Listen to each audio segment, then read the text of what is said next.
Welcome. My name is Natasha Sherman, and I am your host. A month or two ago, there was a televised New Jersey town hall dealing with the epidemic of opioid and heroin addiction in New Jersey. New Jersey has more than triple the national average. Heroin now outnumbers suicide, homicide, and car accidents as a cause of death in this state. In 2015, nationally, there were approximately 52,000 deaths due to drug overdoses in 1 year. I looked up this information. American military deaths in Vietnam over a 14-year period were a little over 58,000, over a 14-year period. And we are still dealing with the repercussions. But we are not effectively dealing with 52,000 deaths a year. What makes the current drug crisis unique is that it largely began with legal drugs, marketed and sold by major pharmaceutical companies. A 2015 analysis by the Centers for Disease Control and Prevention found that people who are addicted to prescription painkillers are 40 times more likely to be addicted to heroin. My guests today appeared at the town hall meeting. They are attorneys from the law firm of Eichen, Zaslow, and McElroy, a New Jersey personal injury and medical malpractice law firm. So first I'd like to introduce you, Barry Eichen. Welcome, you are one of the partners. Thank you. And Daryl Zaslow. Thanks You for are having also one of the partners, so welcome. Thank you for having us.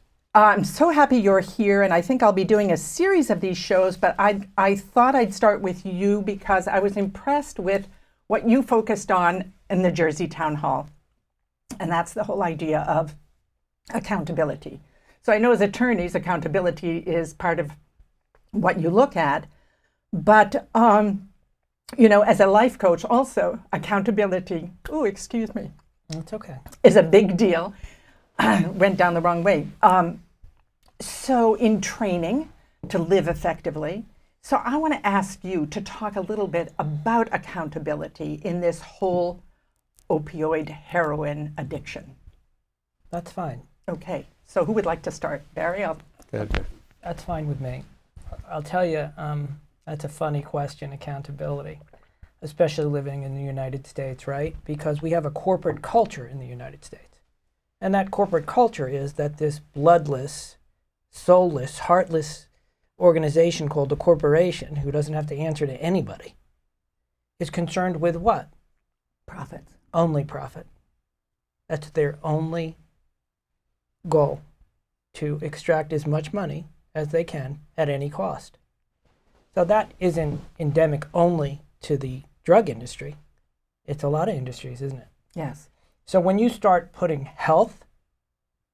profit above people's health and safety, you have a problem in this country. And it's not getting better. It's getting much worse. So if a young man has a young family and he can't afford to feed that family, and the same old story, and he has to, take a loaf of bread, he'll do jail time. But if corporate America, Wall Street for instance, shorts their own clients and causes bankruptcy of policemen and firemen and public workers, there is no consequence whatsoever. None. The government says, you know what? Here's a bag of money. There's no restrictions on this money. Pay yourselves with that money. Now, not only do you get to reap your losses back, but you get to pay yourself bonuses with that money. And that's the problem. Now, what happened here with opioids? Well, it was never approved for chronic long-term pain. And there's not a scintilla of evidence that it's efficacious for long-term use of chronic pain. As a matter of fact, the only information is that with long-term use for chronic pain, it can actually make your pain worse, a condition called hyperanalgesia. So what do the companies do? They're making amount of profits a year. I think when this thing began, the whole drug industry and opioids was making $41 million a year. And then there was a concerted effort to, let's advertise and let's let people, or doctors specifically, start prescribing this for long-term use. How do we do that? Well, let me market to the physicians with lies, with fraud. Let me say this stuff is efficacious for long-term use. That addiction, that's a made-up thing. So drug-seeking behavior and addiction are different. How that got across to the physicians is beyond me. And then if you read the New England Law Journal, I have a copy here, in April of 2017, they referenced that back 20 years ago, they decided we're going to push this for long-term use. We're going to give all this information to physicians. And they went from making $45 million a year to $20 billion a year. You know, it's staggering, and there's a lot that goes on in my mind about it. But one of the things that in my research, it used to be that the FDA was funded by our tax dollars, which apparently, you know, that would have you be accountable. But then apparently America was behind in the length it took to approve those drugs. So in order to create more people who could work for the FDA, they started this application process from pharmaceutical companies that they now had to apply. But this became the money-making source for the FDA. So when it first started, I think it was some thousands of dollars, and now it's up to $2 million. So the FDA then hired a bunch of people who could then push the drugs and the approval quicker. But so the FDA now is hand in hand, their customer are Pharma. They always have been. Yeah, at the end of the day, we can't expect the FDA to police what really is the responsibility of the physicians who are prescribing these medications. And based on the propaganda that Barry was alluding to before, there may have been a reasonable excuse at the beginning of this problem that the physicians themselves were being sold a bill of goods by the pharma, big pharma, and that's why they were not complicit in the problem. They were just being, unfortunately, victimized. We have long since passed that point. And now we know, going back to the accountability, that 4 out of 5 people who get addicted to heroin started with a prescription opioid. The physicians are aware of that. And that comes why what we do is hold them accountable if they're prescribing these medications in a way that's negligent or departure from the accepted standards. So what's in it for the physician to ignore the evidence? I don't think it's a matter of ignoring it. It's a matter of remembering that their first oath is to first do no harm. So if they are prescribing an opioid to a person who has not yet graduated high school, we know statistically that there's a 33% increase in the likelihood that a person will abuse opioids if they were prescribed opioids before they graduated high school. So a physician must first determine what is the best long-term goal in treating this patient. If the patient is in high school, don't prescribe opioids as quickly as you have. If the person has a history of drug or alcohol abuse, don't prescribe opioids. Try a different mechanism. We know that opioids are not as useful in treating chronic pain.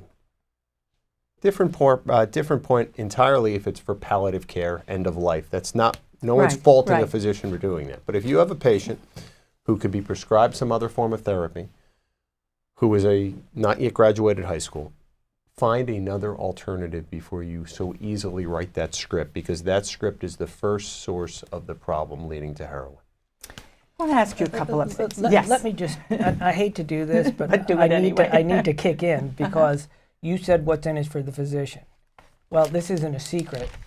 And once again, it's in JAMA. And anybody who has a medical background who doesn't and is just interested, they could pull the article. But there is a portion right here that says a 2009 article summarized the promotion of OxyContin by Purdue Pharma between 1996 and 2001. Those efforts included hosting 40 all-expense-paid speaker training conferences for 5,000 physicians. So what do they get out of it, to answer your question? Well, they get full expense-paid trips, right? And it's not a few, it's 5,000 physicians. But it's criminal. You know, it's interesting because 4 or 5 years ago, I had to have a tooth extracted, and I was terrified, and it was, you know, it seemed very tricky and whatever. And I went to this dentist who was highly recommended. And you fill out the form, I'm allergic to codeine. He did an incredible job. I mean, I wanted to kiss him afterwards. It was so painless.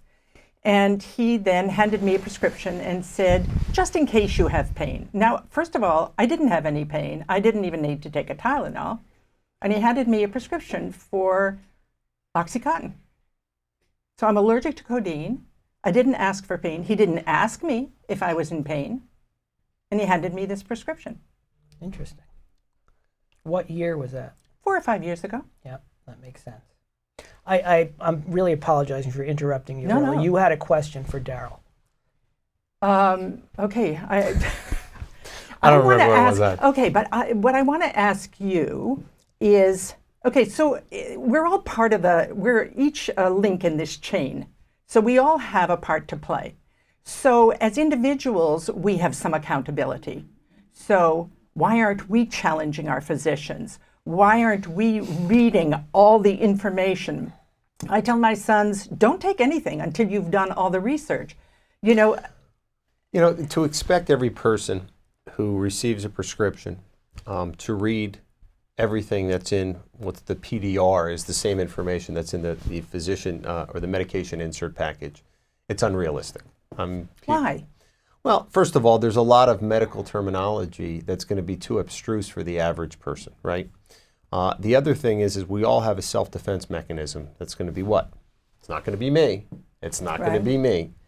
And I hate to say it, but that is again why we put so much responsibility on the physicians who are prescribing these medications. Their duty is to do what's in our best interest. And it's not just the short-term interest, it's the long-term interest. So if somebody comes in with an acute injury and there's no long-term history of abuse and they're not a minor, they may very well benefit if they're in acute pain from a dosage, okay, if there's no reasonable alternative. But to prescribe it as a reflex to patients for more than a few weeks, when you know there's a significant increased risk of addiction, that becomes what we say and what we do is a departure from the accepted standards of care. You're now not doing what's in that patient's best interest, and you're not doing what you should be doing to protect the patient. And again, that's why you hire or retain an attorney to investigate that and with experts and determine whether or not they did something wrong. Yeah. Well, not only is it the level of sophistication, but you're talking about doctors in certain circumstances being fed information that is purposely incorrect. If the doctors aren't getting accurate information and they understand the medicine, how would a layman be able to Great point. Be able to say, hey, but if you don't ask questions at all, I think you're not being responsible either. 100%. We can't play the ostrich defense, which is we stick our head in the sand and then we act like we didn't know anything. But there's a big difference between a patient who is looking for medical treatment for a justifiable reason. They were in a bad motor vehicle accident. They fell off a ladder and broke their leg. They are now worried about paying their bills, making sure their kids can eat. True. And then going to the physician who has a duty to do what's right. So they have that ability, and in that type of situation, the physicians have the ability to sit down with the patient and explain, before I write this script to you or for you, yes, these are the risks. And then sit down, give the patient the informed decision what they want to do in their best interest. I have another question for you. Yes. Why do people vote against their own interests? What are you talking about? I'm talking about in elections. Why do certain people vote against their own interest? They pick a candidate and they say, this guy's going to make my life better. When in fact, that same person is going to be affected way more adversely. I think it's the same thing. It's, again, first of all, it's your own vested interest that you see something, and a lot of people latch onto one thing that's been promised and they don't look at all the other information. But the other thing is, we're not doing our due diligence. We're losing the war on drugs, right? We're losing the war on drugs. We're losing a lot of things, and everyone's, at the end of the day, acting as though it's not happening until it happens to them and their loved one. We have a governor right now, and you can say whatever you want about politics one way or the other, but it's very important to him before he leaves office to continue to put the spotlight on this. We have a number of wonderful physicians who have finally come out and spoken against what they understand to be a systemic problem in the prescription of these medications. And we have attorneys like my partner who are willing to stand up and say to big pharmaceutical companies, enough is enough. So we all have skin in the game. I mean, our best resource is not oil, it's not natural gas, it's the youth. And the more and more we're seeing children of adolescence age being prescribed this medication, ultimately leading to heroin abuse and then killing families. We're on You it. were going to say, Barry? Well, we're losing more than just the war on drugs. We're losing the war on human rights. Yes, I agree. And there is no more America, and I'll take it from a movie. This isn't a new line. We're not a country anymore. We're a business. Yes. And that's a real shame for our children, isn't it? Yes. You have things like defunding the EPA. You have things like getting rid of Dodd-Frank. Really? Who's going to protect us against Wall Street now? Nobody is. And I find our country is going into a tailspin, and I am concerned Yes. for my children. I agree. So, again, Citizens United. Sorry. Mhm. Citizens United. Corporate America can give. Corporate America is infiltrating Wall Street. Look at who's the head, all the head appointments right now, and see what their connection is to Wall Street. See what it is to big business. And Citizens United says, you know what? I can donate as a corporation $1 billion if I want to any candidate. How do you fight that? The trickle-down effect is disastrous to all of us. It's a disaster. yes. So, again, there are only so many battles we can fight. But I think that we are so up against the wall at this point that something's got to give. Because we are. What they're trying to give is elected officials are trying to change the law to protect the people to make it less accountable. So if their corporation does something wrong or makes a medication that ultimately is proven to be dangerous, or a physician makes mistakes in prescribing these medications, we want to protect the corporations by putting caps on lawsuits. That's a really good point. A physician makes a mistake. You and I drive our cars down the street. We grab a text. We do something wrong that we shouldn't be doing, and we cause astronomical damage. You and I are responsible. There's no protection against our being sued. But if a physician does something just as negligent, doesn't matter what your intent is when you pick up that cell phone or you cause an accident, if a physician commits malpractice, why is it that there's certain politicians, certain legislative branches, and certain political parties, if you will, that are supporting, we want to insulate them from responsibility and protect them and ensure that they're not held accountable in court as though you and I would be. It's criminal. It's criminal. And it goes on every day. And by the way, Yes. now with and I don't want to beat a dead horse, but with Citizens United now, do you think all your legislators care about your dollar? They're going for corporate dollars. Yeah. They're not going to alienate their money. Yeah. They're not legislators for you, for we the people anymore. Yeah. It said the Charleston Gazette reported in December how drug companies shipped nearly 9 million hydrocodone pills over 2 years to one pharmacy in the town of Kermit, West Virginia, population 392. All told, the newspaper reported drug wholesalers distributed 780 million pills of oxycodone and hydrocodone in the state over 6 years. The unfettered shipments amounted to 433 pain pills for every man, woman, and child. I know that statistic very well. I could have quoted it to you.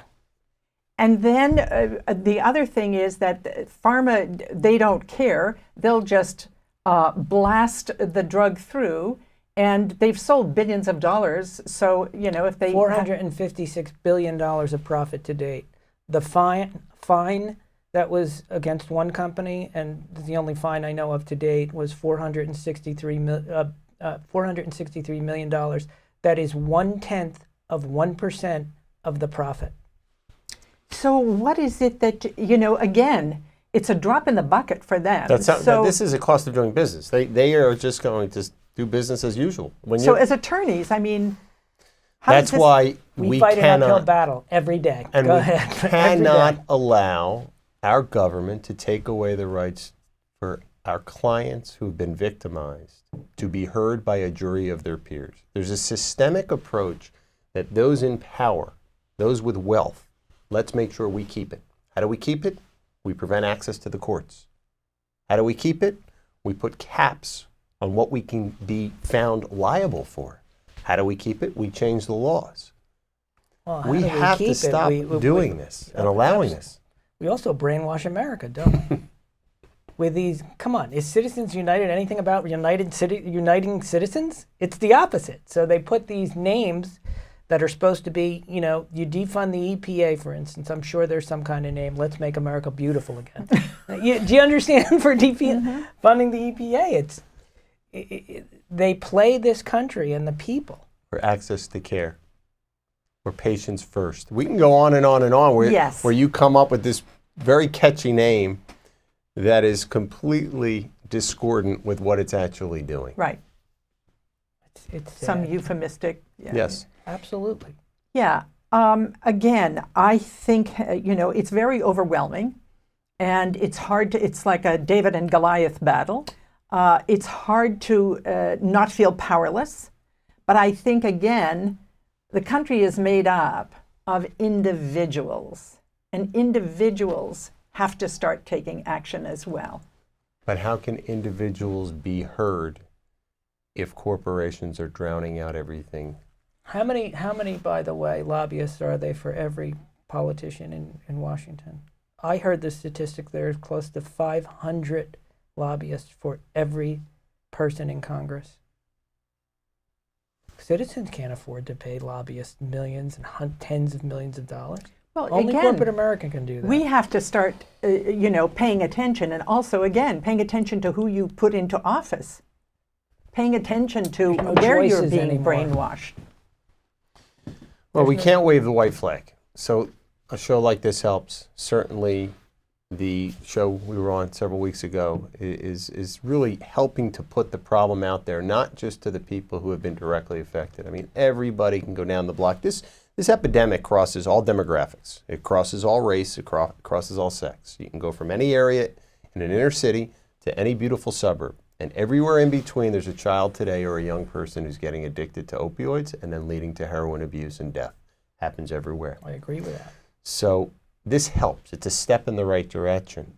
What should people be doing then? If you're saying individuals, see, I don't believe individuals are powerless. I think individuals, you have to assume you have some kind of power, some kind of Unless impact. we start organizing in a meaningful way and letting people know, and not just voting, blindly, and start educating ourselves as a people. Yes. We're in a lot of trouble.